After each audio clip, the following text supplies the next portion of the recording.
Magandang hapon sa inyong lahat. Sa hapon ito ay tatalakayin natin sa ating asignatura ang panitikan ngayon, ang kahulugan ng panitikan at ang uri ng mga panitikan.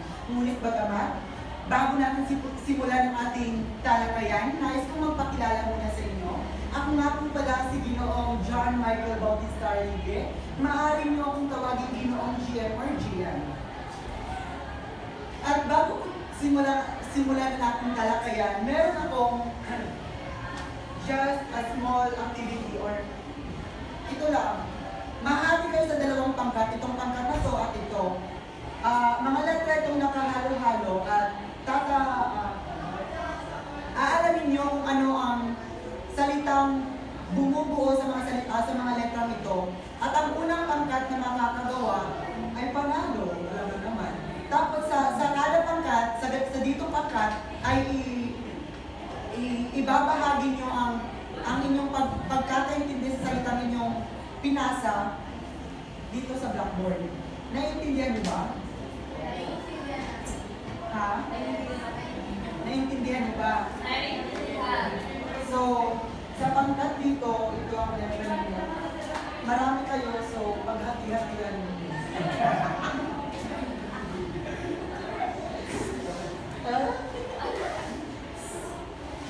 Sige. Tapos, pag nakunin ninyo, meron isa na pupunta dito, tapos i-didikit sa blackboard. Whiteboard. Sa whiteboard. Please bear with me. I'm not really fluent in Tagalog. Pero, gagawin ko ang lahat para mapahayag ang ating talakayin ngayon. So, sa aking bilang, ay bubuuin nyo na ang letra. 1, 2, 3, go!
Maraming salamat sa inyong pagkikibahagi.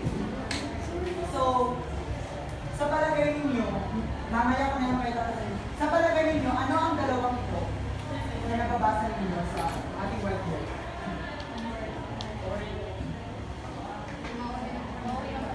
Ha?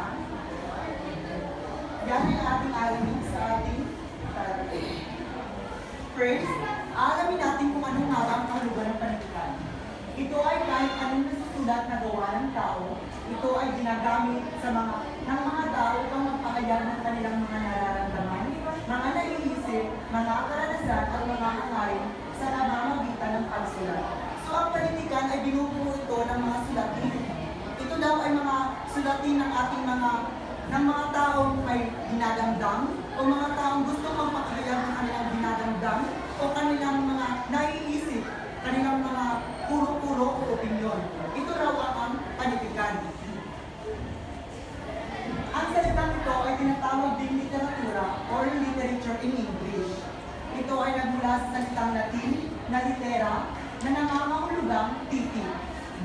Ayon sa ang salitang Tagalog naman na panitikan, ayon kay Dr. Jose Velia Panganiban, ay nanggagaling sa salitang ugat na titik na dinagdagan ng panlaping pang at an.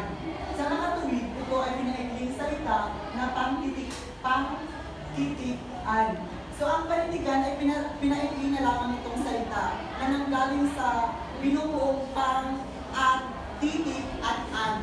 At ito ay pinatiklit sa pamamamagitan ng salitang panitikan. Naiintindihan ba?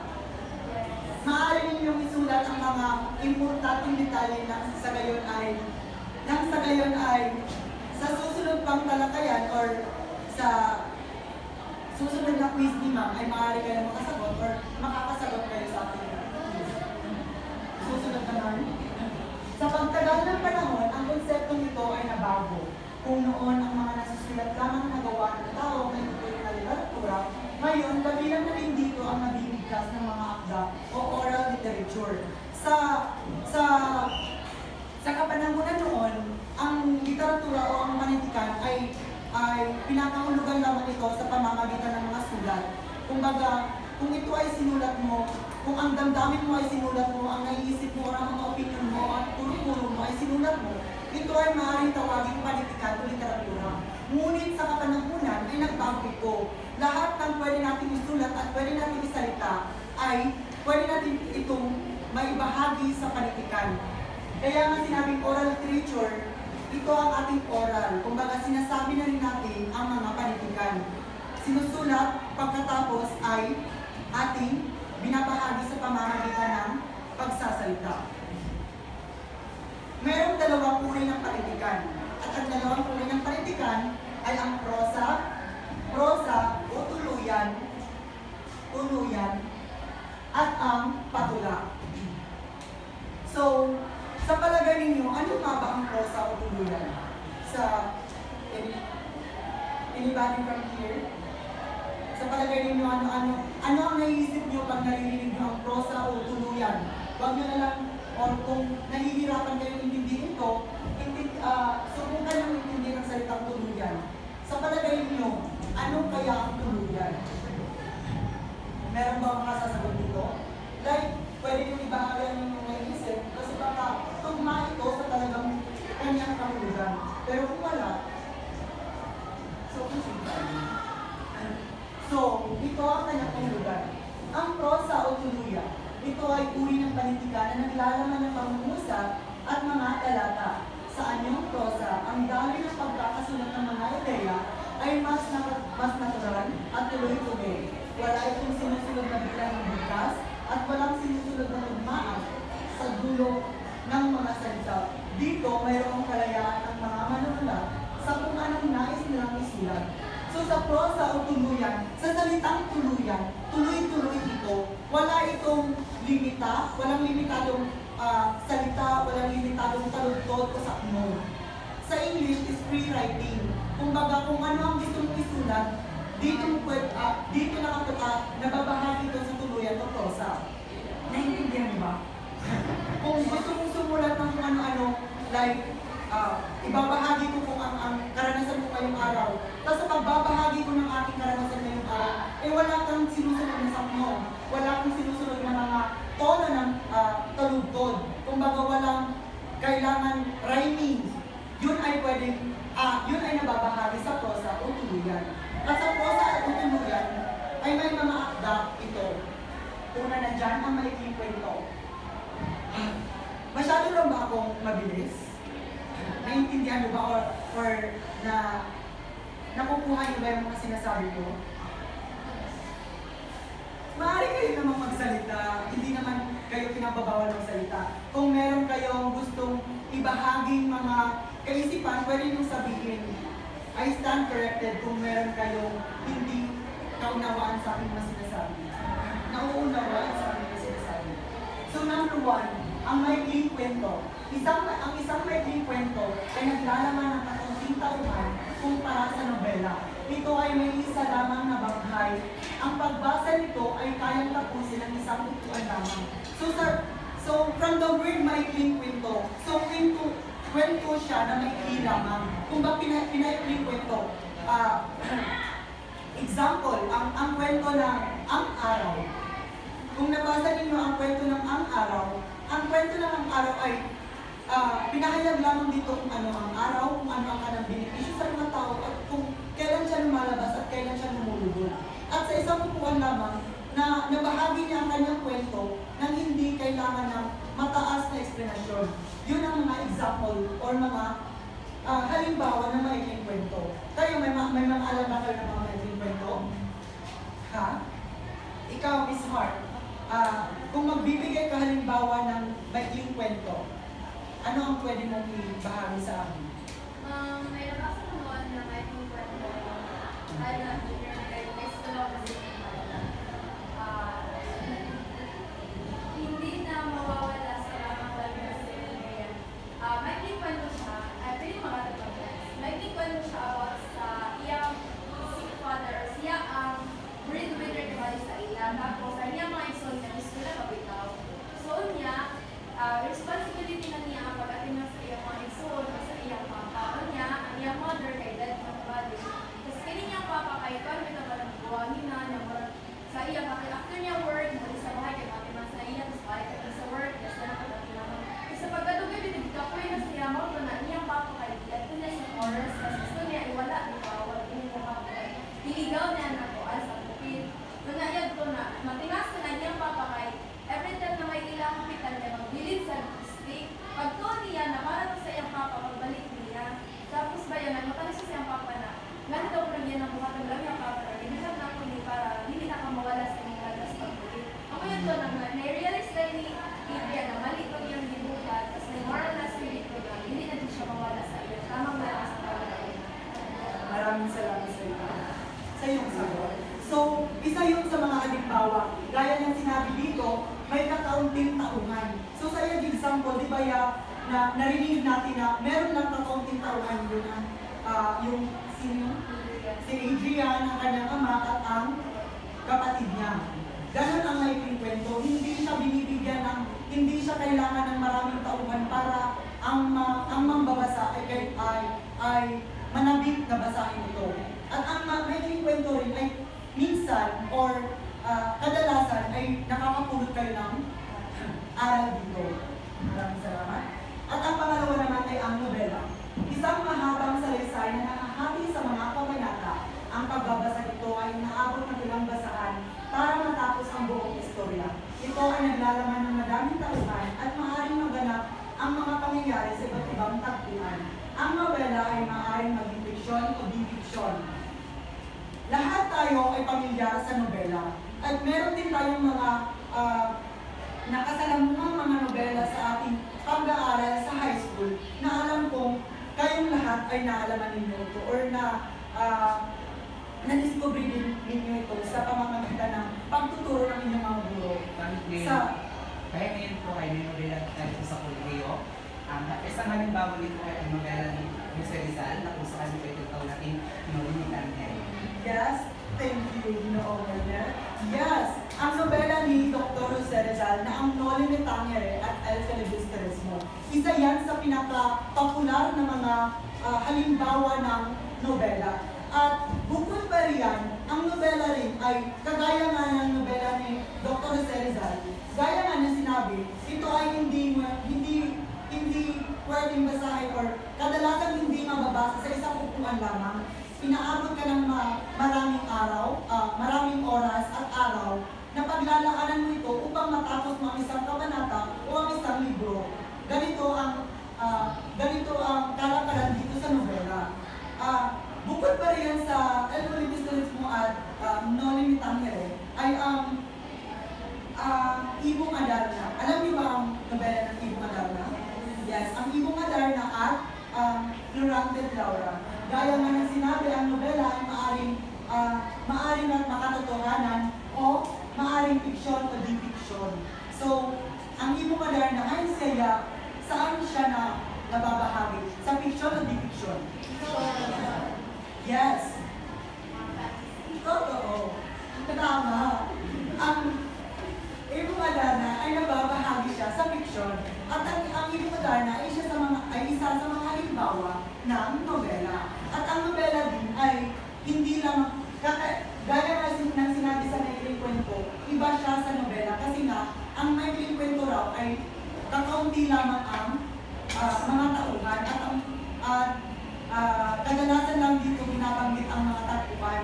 While sa nobela naman ay dito nakapaloob ang sandamakmak na mga tauhan at iba't ibang tagpuan dito ang binabahagi. Kumbaga, dinadala tayo sa iba't ibang lugar at iba't ibang karanasan ng mga tauhan dito sa nobela.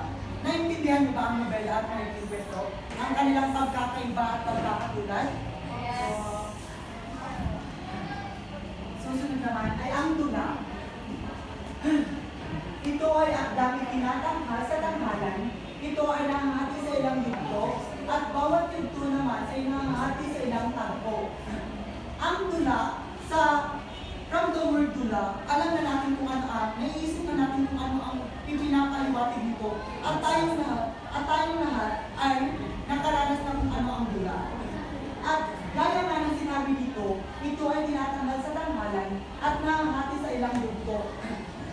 Meron ba dito, nung grade 9 kayo, naranasan niyo ba yung no limit tangere na pinapangkat kayo at yung pangkat ninyo ay binibigyan ng designated na yugto or designated na chapter at yun ang inyong itatanghal, yun ang inyong idudula. Meron bang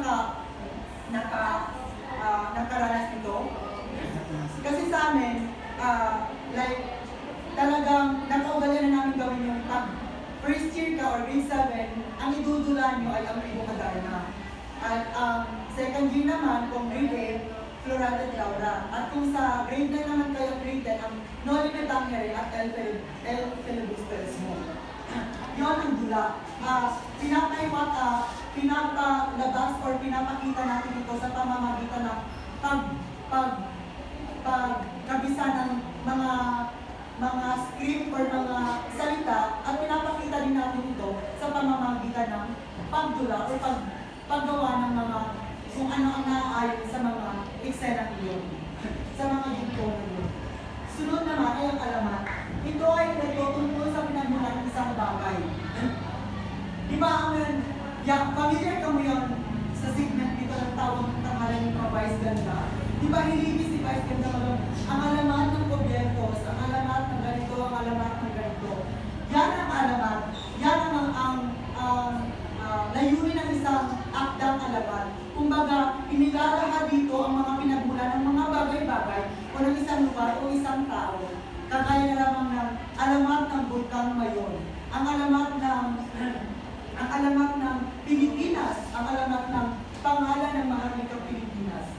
Gayon ang mga alamat at ganyan ang alamat. Kumbaga, binabahagi dito kung kailan or paano nagsimula ang alamat or paano nagsimula ang isang bagay. At minsan, sa alamat ay isa ito ay nababahagi rin ito sa fiksyon. Kumbaga, kahit hindi siya totoo, ginagawan siya ng alamat para makakuha tayo ng atensyon at mas mapaigting pa natin ang ating mga isipan na tuklasin ang ganyang lugar, ang bagay na area dahil dun sa mga alamat na nababasa natin. Naintindihan niyo ba? Yes. So, dahil naintindihan niyo, ano nga ba, magbigay kayo ng mga halimbawa ng alamat? Alamat ng pinya. Yes. Alamat ng pinya ay, alam naman natin lahat siguro dito alamat ng pinya. Di ba alamat ng pinya ay may isang bata na kung saan ay inuutosan siya ng kanyang magulang, subalit ang bata ay palaging kapag uutosan siya na kukunin yung luwag or sandok, kukunin na masasabi ng bata na hindi ko po nakita. So, yung aral doon ay hindi niya hinahanap yung sandok kung saan ay bibiglang niya yung ginagamit niya sa paghahanap. So, ang paghahanap. So, ang aral doon ay kinakailangan talaga na hanapin natin yung isang bagay upang hindi kasi kailangan natin ng maraming mata para makita yung isang bagay. Kung Kung kaya, magkatulad din ng equipment ko, ang alamat ay may pagkukunan natin ng aral. Maraming salamat din. Tama ang kanyang sinabi. Ang alamat din ay hindi lamang tinatalakay dito ang pinagmulan ng isang bagay o kumbaga ang isang kwento ng isang tao o ng isang lugar. Dito rin ay may makikita tayo o may makukuha tayong leksyon na sa bandang huli ay hindi lamang negatibo o positibo ang mababasa natin, ngunit may aral din na kapupulutan. Naintindihan mo ba? At alam kong kayo rin ay nakabasa na ng mga iba't ibang uri ng alamat at iba't ibang kwento ng alamat. Next naman ay ang pabula. Ito ay isang uri ng panitikan na kung saan hayop ang gumaganap bilang tauhan. Ito ay nagbibigay ng magandang aral, lalo na sa mga bata. So ang pabula, alam ninyo ang pabula. Dito ay isang kwento na ang mga tauhan ay mga hayop. At kadalasan sa pabula ay napupulutan ito ng aral ng mga bata. At kadalasan din ginagamit ang mga pabulang kwento sa mga paaralan ng bata. Like, kadalasan natin nababasa ang pabula sa grade 1, grade 2, up to grade 3, or minsan na sa kabuuan ng elementarya natin. Minsan nga din, nandito sa kolehiyo ang mga pabula.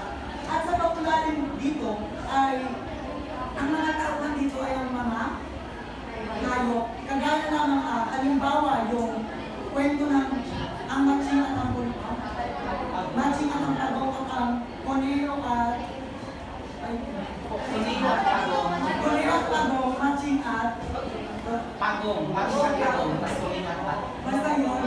Diba? Alam kong nabasa ninyo lahat at may kapupulot at aral doon. Diba? At, oo. Diba? So, kabilang din siya sa panitikan ang pabula. At sa English naman, ang pabula, ano? Faithful. Next, ang anekdota. In English, anecdote. Ito ay isang maikling akda na naglalaman na nakakawiling pangyayari sa buhay ng tao. Ang layunin nito ay mabigay aral sa mga magbabasa batay sa karanasan ng tauhan sa kwento. Ang anekdota daw ay maikling akda, ngunit makabase ito sa karanasan at katotohanan na nangyayari sa isang tao. At isa sa mga halimbawa dito ay like, gumawa tayo ng kwento ng isang tao na pwede natin magpupulutan ng aral o inspirasyon para magpatuloy tayo sa buhay. Dito nilalaman ang mga kanyang karanasan sa positibong bagay o sa negatibong bagay. Hindi lamang dito nilalagay ang kanyang achievements, ngunit nandito rin ang mga pangit na nangyayari sa kanya. Ngunit hindi sa mahabang kasalaysay o kwento. Sa maikling kwento, yes. Karagdagan lang po, ang anekdota ay, halimbawa nito ay ang MMK na ibig at magpakailan naman ng GMA. Kasi ang anekdota kasi ay isang salaysay ng ating buhay. Kung kaya, halimbawa ng magpakailan ay isinasalaysay nila sa madla ang isang makatutuhan ng pangyayari sa buhay ng tao. Yes, that's really correct. Tama talagang sinabi niya. Kasi nga, like what you said, na nagkwikwento o nagtatalakay sa karanasan ng isang tao. So, hindi siya fiction. Katotohanan siyang nangyayari sa isang tao. At gaya nga na sinabi niya, ang mga halimbawa nito ay ang MMK, magpakailanman, at wish ko lang, investigador, saksi. Isa yan sa mga halimbawa na pwede natin pagpunan ng pansin, na pwede natin masabi, ito ay bahagi ng anekdota. Naintindihan mo ba ang ibig sabihin ng anekdota?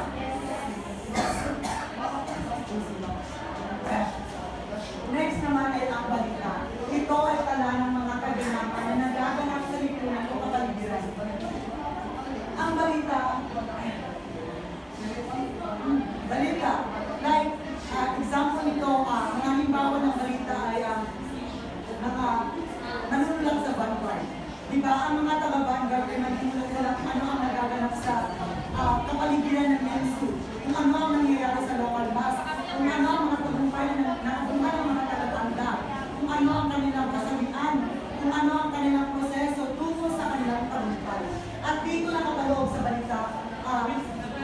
ang mga kaganatan, like sa balita rin, pwede natin itong mabasa sa newspaper, sa TV, at pwede din natin itong marinig sa pamamagitan ng telebisyon at radyo.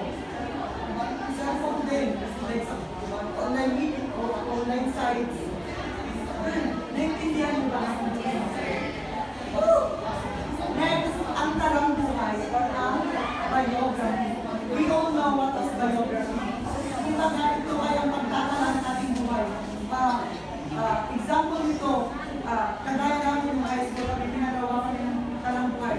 Like, simulat namin, ako nga pala si John Michael, we started here. Maaari akong tawagin Jigger. Ako ay naging walang taong lang, isa akong mamamayan ng pulong model sa campus of sa talang buhay ay tinatala natin ang ating buhay. Ang buhay ng isang or ng isang manunulat. Kumbaga, ikaw ay may kakayahan kang gumawa ng iyong talang buhay dahil nakabase ka lamang sa iyong buhay.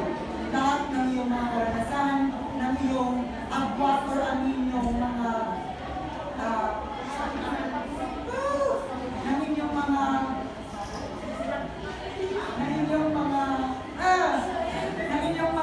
nararanasan sa inyong buhay, pwede ninyong itala dito sa talang buhay or in biography in English.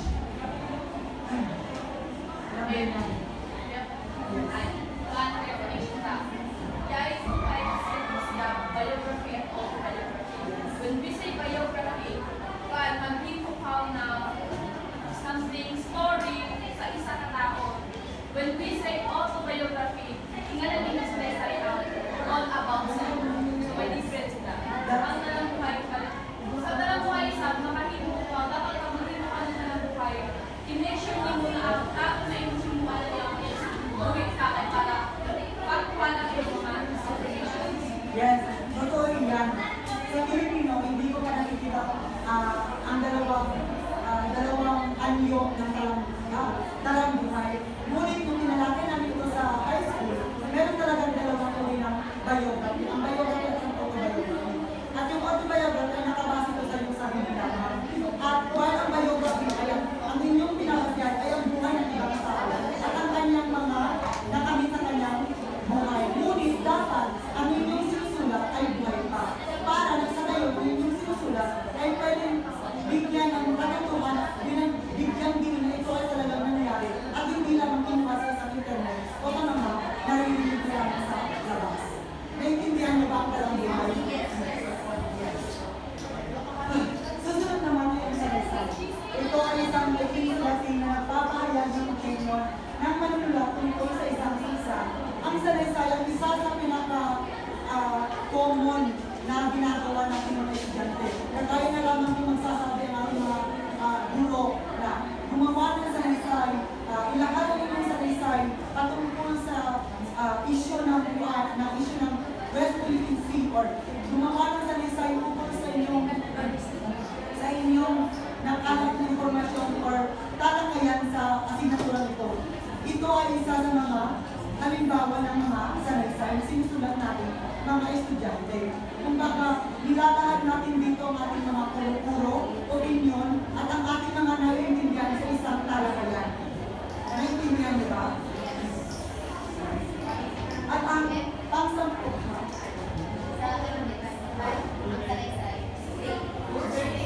Yes, salaysay.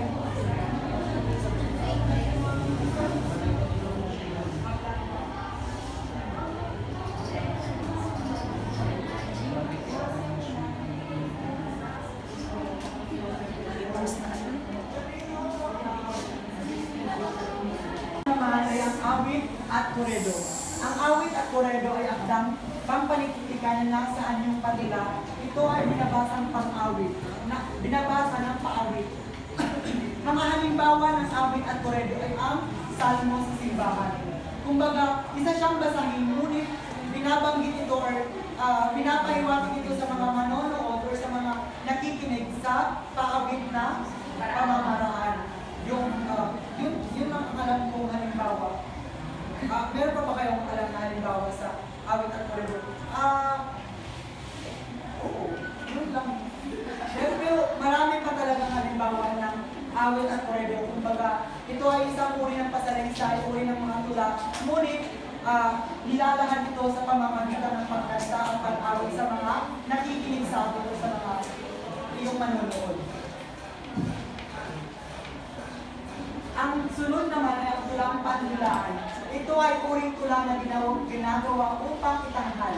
At ang una naman riyan ay ang komedya. Isang tula kung saan ang mga nagsisiganap ay nagsasad ng kasiyahan o liitin ng pagpapatawa sa bawat salitang namumutawi sa kanyang bibig. Ang susunod naman ay ang tulang padulaan. Ang tulang padulaan ay kadalasan natin napapanood sa theater or tula. Or minsan din itong binibigyan tayo ng task ng ating mga guro, like yung mga role play. Isa yung sa mga halimbawa ng mga tulang padulaan. At ang isa sa mga nakapaloob sa tulang padulaan ay ang komedya. Kumbaga ang komedya ay dito nakapaloob ang dulaan tungkol sa pagkasiyahan lamang. Sa television dito, yung mga bubblegum. Yes! Example of that is ang bubblegum. Kumbaga walang halong negatibo, walang halong karinglan or sadness dito, walang halong iyak. Kumbaga, ang nilagay point is Pagpapatawa. Yes, magpapatawa. Kumbaga lahat ng binabanggit or lahat ng ginagawa nila ay pagpapatawa lamang. At wala nang halong iba pang mensahe na binibigay. Naintindihan niyo ba ang komedya? Yes. Ang susunod naman ay ang melodrama. Ito ay isang dulang, labis na nakakapekto sa emosyon ng manonood. Ito ay isang pamamaraan upang maging kaakit-akit ang mga karakter. Karaniwan din itong inilalarawan ang mabuti at masamang aspeto ng mga karakter. So kung ang komedya ay nakapaloob dito ng mga kasiyahan, mga positibong pananaw sa buhay o mga positibong scene sa komedya, kabaliktaran din naman ito ng melodrama. Sa melodrama, dito natin makikita ang mga pighati, kasawian, mga luha, mga pagdadamdam ng mga karakter. Ngunit hindi lamang yung emosyong nabanggit ang pinapahiwatig doon. Pinapahiwatig din dito ang mga aspeto ng mga karakter. Kumbaga sa hulihan ay matatanong natin kung ano nga ba ang pinatunguhan ng karakter na nabanggit or yung karakter na nagdudulaan or yung karakter na nakikita natin. Halimbawa din dito, sino yung nakapanood dito sa Korean drama na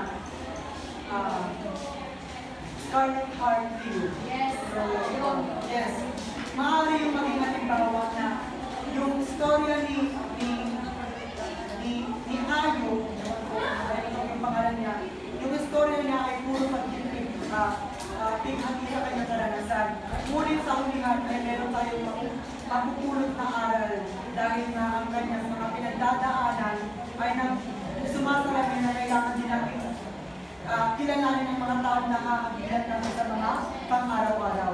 So, ganito ang mga nakapaloob sa melodrama. From the word melodrama, pag narinig mo ang melodrama genre, ay parang drama na siya. Merong bigat na scene, merong mga mabibigat na drama na ipapakita ang lahat ng emosyon at pwede natin mapanood.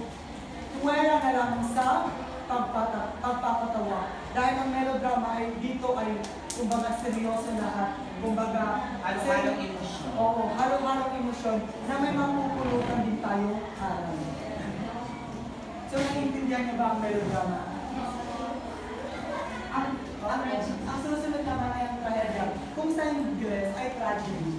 Ang trahedya ay isa sa pinakamatandang uri ng dula. Ang tema ng isang trahedya ay karaniwang tungkol sa pagkasiyan sa distansya, pagbagsak ng tao, pagtatansak ang pagkamatay. So from the word trahedya, kumbaga may mga masasamang nagaganap, masasamang magaganap sa dulang ito. Kagaya na lamang ng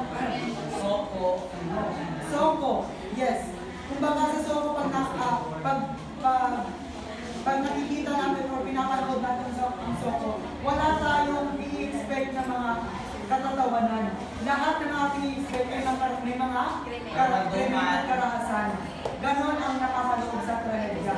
At investigador, ang story ni ang dulati ni Romeo at Juliet. Di ba? May trahedya yung naganap. Kumbaga, sa kahit sa anong ganda ng simula ng kanilang pag-iibigan, meron talaga, sa hulihan talaga ay kasawian pa rin ang naganap sa kanilang dalawa. Kumbaga, napapatuloy na nila kanilang pagmamahalan. Ngunit, sa susunod pa, buhay nila, in next life pa nila. Ganito ang trahedya, ganito ang patutunguhan ng trahedya. So, naintindihan niyo ba ang trahedya? Opo! Yes. Sunod naman ay ang farsa or sainete. Sainete or farce. Ang farsa ay isang kategorya ng komedya na gumagamit ng nakakatawang sitwasyon na layong or layong lamang makapagkatawa ng madya. From the word or sa salitang gumagamit ng nakakatawang sitwasyon, kumbaga minsan ay gumagamit sila ng mga sitwasyon, kahit mabibigat na sitwasyon nila, ginagawa nila yun, ngunit sa pagpapatawa na pamamaraan. Ito ang farsa. Ang komedya ay lahat ng binabanggit nila, lahat ng ginagawa nila, ay ang patutunguhan talaga ay katatawanan. Kumbaga, wala na silang kailangan. Like, pag pumunta sila sa entablado, lahat ng gagawin nila ay pagpapatawanan na, pagpapatawa na. Ngunit sa farsa or sa sainete, meron silang ginagamitan nila ito or kumukuha sila ng iba't ibang sitwasyon na kahit seryoso ito, ngunit ang nakapaloob sa kanilang pagdudulaan ay pagpapatawa. Kumbaga, katulad na lang yung nakita ko sa telebisyon. Kumbaga, di ba seryoso ang paggamit ng mask? Ngunit sa pagdudula nila, dahil daw gumagamit tayo ng mask, dahil mabaho raw ang kanyang hininga. Sa pamamaraan niyon, kahit seryoso ang pagmamas, ginagawa nila katatawa dahil lang mabaho raw, kailangan magmask dahil mabaho ang hinina ng tao niyon. So, nakuha niyo ba yung pagkakaiba ng komedya at farsa? Kumbaga, ang komedya, wala na siyang reference. Kumbaga, lahat ng kanilang gagawin ay nakakatawa, pawang katatawanan lamang. Ngunit ang farsa, minsan kumukuha sila ng mga sitwasyon, whether mabibigat na sitwasyon or hindi, whether kanilang sitwasyon or kanilang pinagdadaanan, at kino-convert nila ito sa katatawanan. Katatawanan, oo. Ewan ko kung pwede dito nakapalog ang parody. Parody at parody. Kumbaga, seryosong sitwasyon na ginawang katatawanan para maging positibo lamang din yung panunod. So, yun ang ulihan sa patula, sa akdang patula. So, may naintindihan nyo ba ang prosa at patula? So, huwag kayong mag-aalala kung taas ang ato talakay about it kung kaya kasi napisenta na ang soft copy ng handouts na ato italakay. So, ang ulihan, ang panitikay ay hindi sarili, kanilang tao lamang. Yao'y pag-aari ng sino man, may tapat na pagnanasang mag-aari ng kanyang puso, diwa't kaluluwa, alam-alam sa ikaluluwa natin ng sangkataumang kinagbibilangan nila. So ang panitikan ay walang nag-aangkin, walang umaangkin at walang kung sino mang sinong tao ang nagpapahiwatig na naglalamang ito. Ang panitikan ay lahat ng tao ay pwedeng gumawa nito. Lahat ng tao ay may kapangyarihang gumawa ng may kwento, tulang liriko, or tulang pasalaysay. Lahat tayo ay pwede natin ibigay sa pamamagitan ng panitikan ang ating mga damdamin at emosyon sa bagay at pwede din natin ilahad dito ang pagpaparangal sa ating mga bayan o mga taong yumauna. Ito ang panitikan. Ito ang kanya, kumbaga, this is, I mean in a scope, this is what it looks like, ang panitikan. In English, literature. So, marami